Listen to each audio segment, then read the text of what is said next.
dead whispered my name the night the lights wouldn't stop flickering. At first, I thought it was the vents sighing or my brain sagging under the weight of another sleepless shift. But when the embalming room door creaked open on its own, and the darkness inside exhaled my name like a secret, it stopped feeling like exhaustion. "You're just tired," I told myself, right up until I saw the coffin lid twitch.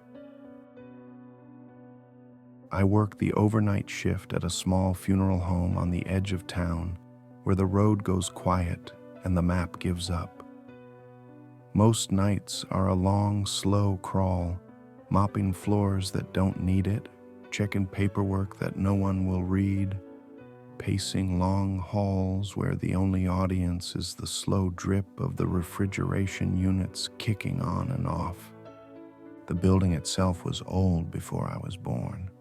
Real oak paneling, stained glass windows, long since faded to muted bruises.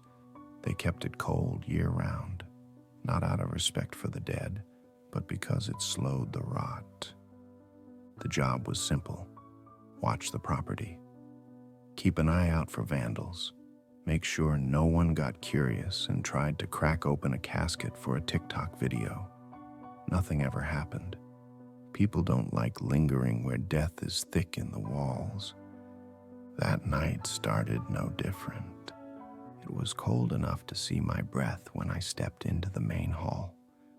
The fluorescents overhead buzzed with that sickly blue-white glow that always made the skin under my nails look purple. I ran through my checklist with mechanical precision. Main entrance locked. Back service doors chained, alarm codes double-checked, prep room secured. I made it about 2 hours into my shift before the first flicker hit. 1 second, the hallway outside the embalming room glowed. The next, darkness swallowed it whole. It wasn't a full blackout, more like the lights blinked out long enough to make your heart lurch, then snapped back on with a sizzle. The first flicker didn't worry me. The second one did, because the second time I heard it. A voice, thin, brittle, saying my name. I froze mid-step, my work boots squeaking against the polished tile.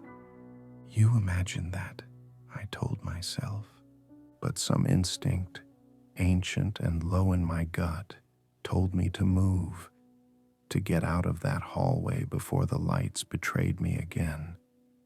I tried to laugh it off. I even pulled out my phone to scroll through mindless junk, desperate for normalcy. No signal, which wasn't surprising. The building was a bunker, a tomb swallowing radio waves whole. That was when I heard the second voice. It wasn't like before, whispering from the edge of hearing. This one came from the prep room itself, closer, wet somehow, like something speaking through drowned lungs. "Let us out." I snapped my head toward the prep room door. It was open, only a crack, but enough to show the darkness beyond, thick and slouching against the fluorescent spill like it wanted to pour out. No, the prep room had been locked. I remembered locking it. I always lock it. Standard procedure. Always lock the room once bodies are prepped. Prevents tampering. Prevents worse. I stepped toward the door, breath fogging in front of me. I didn't want to. Every bone in my body stiffened in silent protest, but the rules drilled into me since day one kicked in. Check disturbances immediately. Log them. Don't make assumptions. Hand trembling, I nudged the door open with my flashlight. The prep room yawned open before me, steel tables gleaming, counters lined with bottles of embalming fluid, sterile instruments laid out like surgical relics. The smell was sharp, a mix of formaldehyde, bleach, and the ghost of something metallic and sour underneath. No bodies on the tables, no movement, just rows of drawers, each one sealed, numbered, catalogued. I swept my light across the room, heart punching against my ribs. Nothing. No sound, no voice. I stood there for a full minute, straining to hear past the hum of the refrigeration units, straining for anything that would explain away the sense that I wasn't alone. Nothing. I stepped back, retreating into the hall. You're losing it, I thought. Get coffee. Walk it off. As I turned to head toward the break room, I passed by the visitation parlor, a place I avoided when I could. Too much silence in there, too much sorrow baked into the air like invisible mold. But I saw it then. The coffin, polished mahogany, brass handles, velvet-lined interior, meant to comfort the living more than the dead. And the lid was open, just a sliver, just wide enough to see the hint of white inside. My stomach flipped so hard I nearly doubled over. There was no visitation scheduled tonight, no mourners, no ceremonies. That casket should have been sealed until transport tomorrow. I edged closer, the squeak of my boots sounding painfully loud. The lid quivered, not from air pressure, not from bad hinges. It shivered, like something inside was trying to breathe. I didn't want to look. I had to. I leaned in, heart thundering, cold sweat sliding down my spine. From within the casket, a hand rose, pale, shriveled, fingers twisted in a permanent clutch. I stumbled back, slamming into the wall, flashlight clattering to the floor. Its beam spun wild patterns across the ceiling. The hand clawed at the air once, twice, then fell limp. The lid slowly closed itself.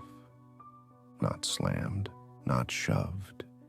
It drifted shut, as if the coffin were exhaling.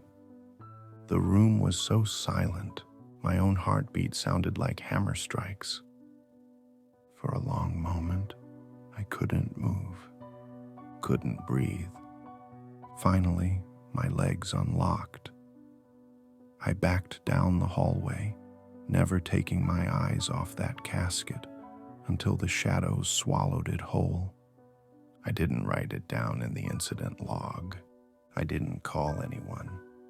Because somehow, deep in my marrow, I knew two things with absolute certainty.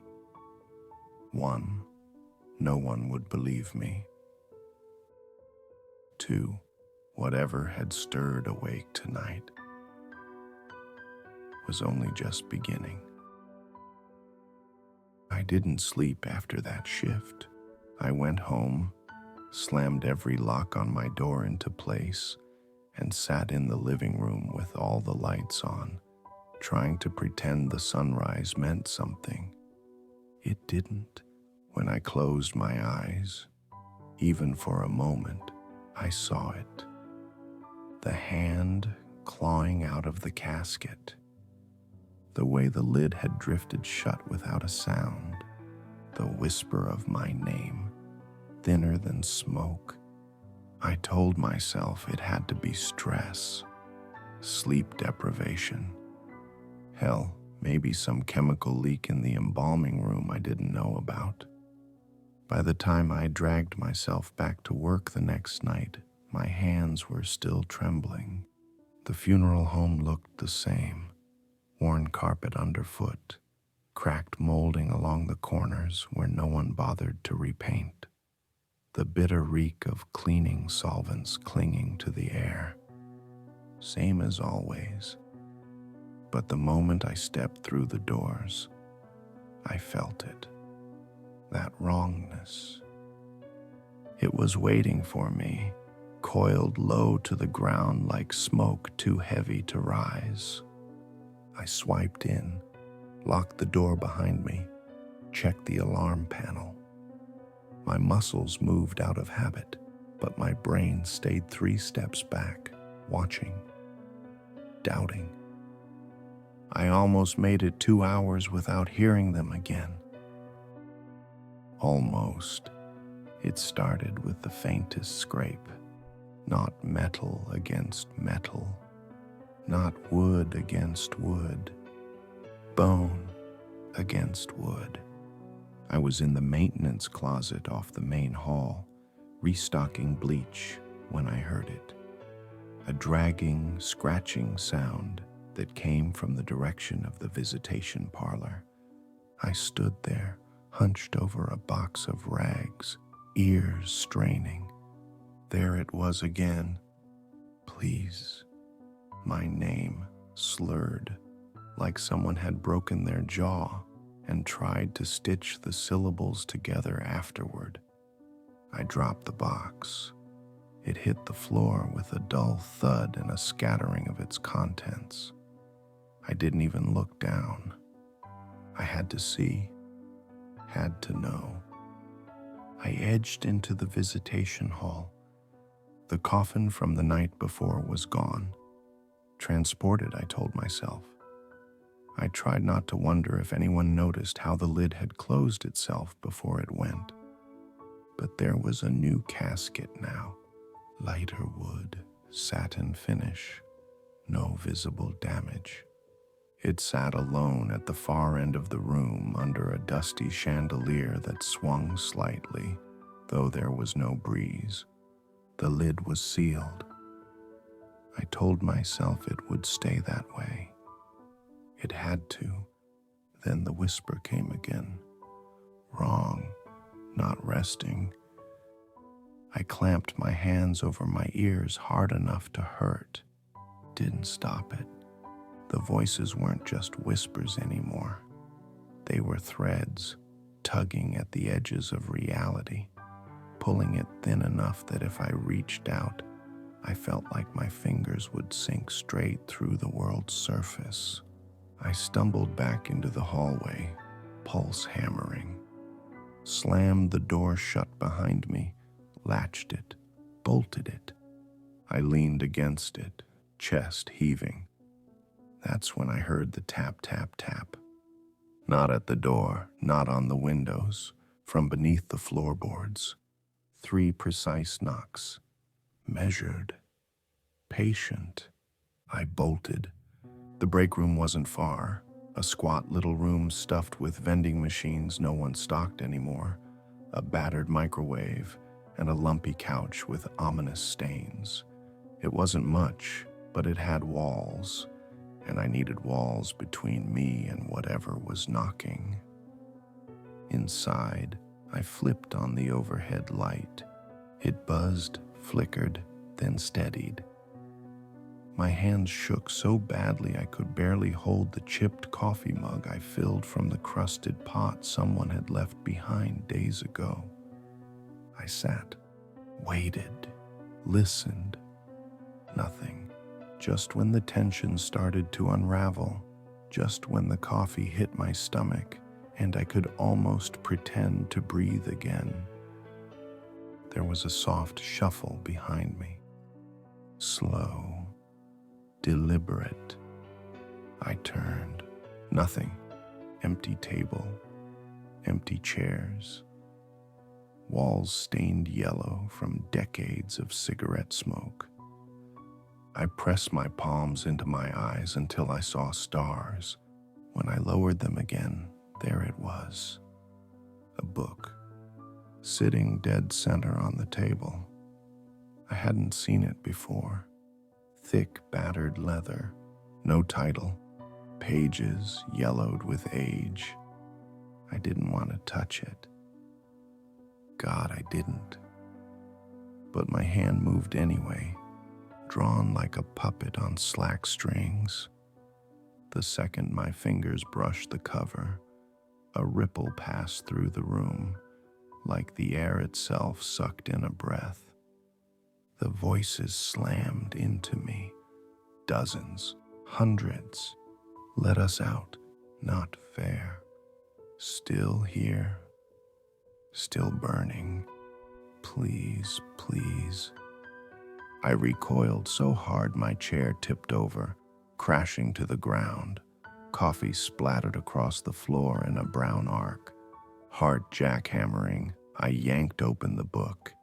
Inside were pages and pages of names, dates, locations, and annotations scrawled in frantic handwriting. Binding successful. Unquiet but manageable. Further decay halted at 2:13 a.m. No escape without intervention. A name caught my eye. Handwritten at the bottom of the latest page, my name. Fresh ink, still wet. I backed away from the table, bile rising in my throat. The light overhead sputtered and died, plunging the room into shadow. From the darkness around me, a chorus of voices rose, not screaming, not roaring, begging, break the seal, open the door, set us free. I ran, down the hallways that no longer felt like hallways, but tunnels leading deeper into a place that didn't want me to leave. I made it to the main entrance, pounded on the door with both fists, locked, chained. The heavy crossbar slid into place with a finality that shattered any hope I had left. I spun around, desperate for any escape. That's when I saw them. Through the visitation room's glass doors, rows of coffins, each one vibrating ever so slightly. Each one whispering my name in perfect, impossible unison. The doors wouldn't budge, not the main entrance, not the service doors, not even the emergency fire exits. It was like the funeral home had sealed itself. The chains across the entrances hadn't been there when I clocked in.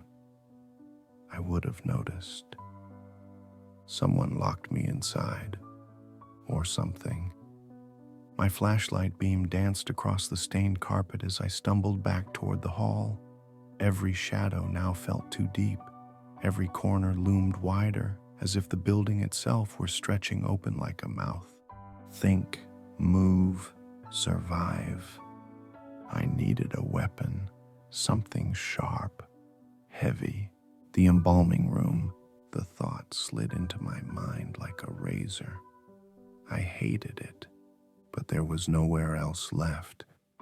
I made myself cross the hall, every step pulling my stomach tighter. The embalming room door was still open, wider now, yawning like a throat waiting to swallow. Inside, the stainless steel tables gleamed under the flickering fluorescence. Scattered surgical tools glittered on trays.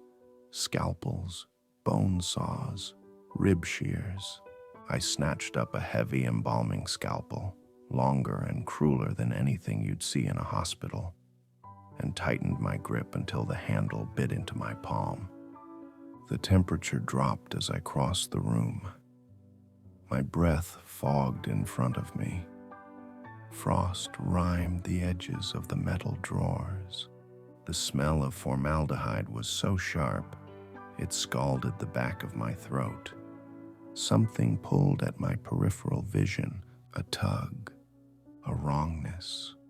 There, behind the stainless steel prep table, a square outline in the floor, subtle, out of place, a hatch, dust-caked, almost invisible. I'd worked here for months and never seen it before. I crouched, heart hammering, and scraped my nails against the edges. A faint seam gave way. The hatch shifted under my hand. I jammed the scalpel into the crack, pried upward. It groaned open with a sick, wet suction sound, like peeling skin off raw meat. Below, a staircase descended into blackness. No lights, no sound, only a low, pulsing hum I could feel more than hear, vibrating the soles of my boots. I didn't want to go down there. If you don't, something whispered, you'll never leave. Gritting my teeth, I dropped my flashlight into the opening. It clattered down onto dirt, exposing rough-hewn stone walls, roots writhing through the cracks like veins. I climbed down. The air grew heavier with each step, thicker, like wading into syrup. The stairs ended in a chamber, maybe 20 feet wide. The walls were damp, oozing cold, and in the center, it squatted, black, massive, a slab of iron bolted deep into the earth, covered in jagged runes carved so deeply it looked like the stone had bled.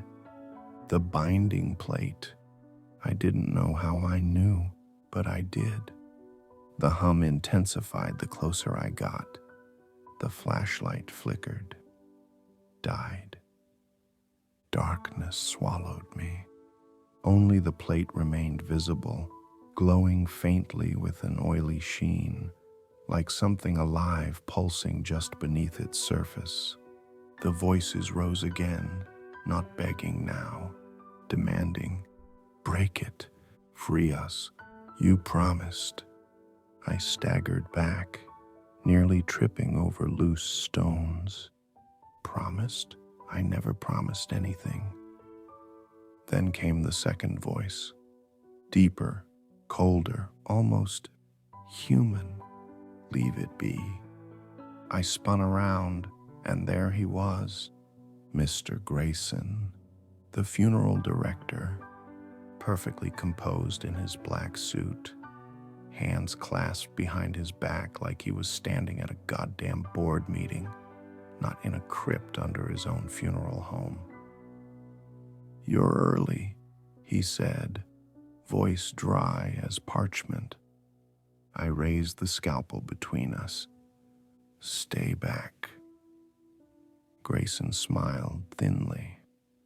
"If you break that plate, you will kill far more than you save." I backed away toward the stairs. "You locked me in here. You knew this would happen." "Of course." He stepped closer, shoes clicking on the stone floor with surgical precision. "You can hear them. That makes you valuable, special." My throat was dry. "What the hell are you talking about?" He sighed, as if tired of explaining the same thing to a series of doomed interns. "Every few decades, someone like you comes along, someone who can hear the restless, someone the dead choose. We call you a warden." His eyes glinted in the dim, oozing light. "It falls to you to maintain the bindings, to keep them docile, to stop them from spreading, from consuming the living." I shook my head violently. "I'm not part of this. I didn't agree to any of this." "You don't need to." His smile sharpened. "You're already part of it, the moment you heard their whispers." The voices rose again, swirling around us. "Break it. Liar, he keeps us chained. We will have you too." Grayson's expression didn't waver. They're angry. They always are. They want freedom, but they don't tell you what comes next. He stepped closer, lowering his voice. They were never meant to find peace. They were meant to be forgotten, because if they walk free, he tapped the plate with one polished shoe, they will tear apart everything you love. The stone floor seemed to sway under me. Sweat burned my eyes. I looked down at the plate. It pulsed once, a sick, eager beat, then at Grayson, then back at the dark, seething slab between us. I didn't want to choose. There were no good choices here, only damnations. The scalpel shook in my hand. "Free us," the voices crooned. "Join us," Grayson whispered. The scalpel dripped sweat from my hand. Grayson stood across from me, patient, still, waiting for me to surrender or damn us all. "They're lying," he said softly, his voice swallowed by the dead air. "They always lie." The binding plate pulsed again, this time brighter, a shuddering glow leaking through the cracks, bathing the walls in sick light. The hum grew into a low, thrumming moan that seemed to come from inside my own chest. "Choose," the voices whispered. "Choose, choose, choose." Something broke inside me. I screamed, and I brought the scalpel down with everything I had, sinking it deep into the black iron plate. The world didn't break, it ripped. A sound like 1,000 doors slamming in reverse tore through the crypt. The plate cracked, splitting open like rotten fruit. Black mist exploded upward, choking the air, swarming the room. Grayson staggered backward, his hands clawing at his own throat, his mouth moving, but no words escaping. The floor beneath us shook, the walls cracked. A fissure split the ceiling wide, and from it poured hands, clawing, shriveled, eager, dragging themselves into the mortal world. Free! The dead rose, not ghosts, not spirits, not shadows, bodies, rotting, broken, stinking of earth and embalming fluid, clawing their way out of the stone with teeth bared and black eyes rolling. They didn't even glance at Grayson. They wanted me. I ran, up the stairs, 2 at a time, boots slipping on the wet stone, lungs on fire. Behind me, I heard the wet slap of flesh on stone, their bodies moving faster now, limbs twisting in unnatural jerks. Bursting back into the embalming room, I kicked the hatch shut behind me. It didn't matter. The walls bulged outward, cracking tile. A low, droning howl filled the entire building, vibrating the air until my teeth rattled. The dead were coming. The dead were loose. I sprinted for the main hall.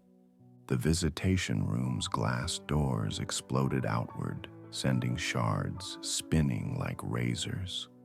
Coffins overturned, lids splintered, bodies spilled onto the floor in a rotting tide, arms spasming, mouths opening in voiceless shrieks. I dodged left, barreling into the side corridor. The emergency exit loomed ahead, still chained, still bolted, but the metal was sagging now, twisted by some unseen pressure. With a hoarse yell, I slammed into it shoulder first. The door snapped off its hinges. I tumbled outside into the freezing night. The cold slapped me hard enough to steal my breath. I stumbled to my feet, sprinted across the cracked parking lot toward my rust-eaten car, fumbling with keys, dropping them, swearing, sobbing. Finally got the door open, shoved myself inside. I didn't even bother checking the mirrors. Didn't even buckle up. I just drove. The funeral home shrank behind me, a bloated silhouette against the dark sky. A sickly greenish mist curled out of the shattered windows, rising into the clouds. I didn't stop driving until the first rays of dawn clawed their way over the treetops.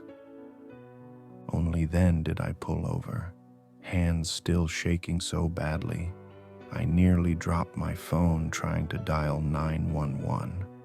No signal. Of course. I slumped back in the seat, staring up at the sky, trying to breathe, trying to think. That's when I heard it. A whisper, not from the back seat, not from the vents, from the houses lining the street ahead. Windows rattling softly, front doors shivering against their frames. "Let us in," they whispered. "Let us in," they sang. I twisted around, scanning the street. Curtains twitched. Shadows moved behind windows where no lights burned. The dead weren't trapped in the funeral home anymore. They were free, and they were spreading. Every house, every building, every inch of this town. Their prison had been the funeral home. Now the world was theirs.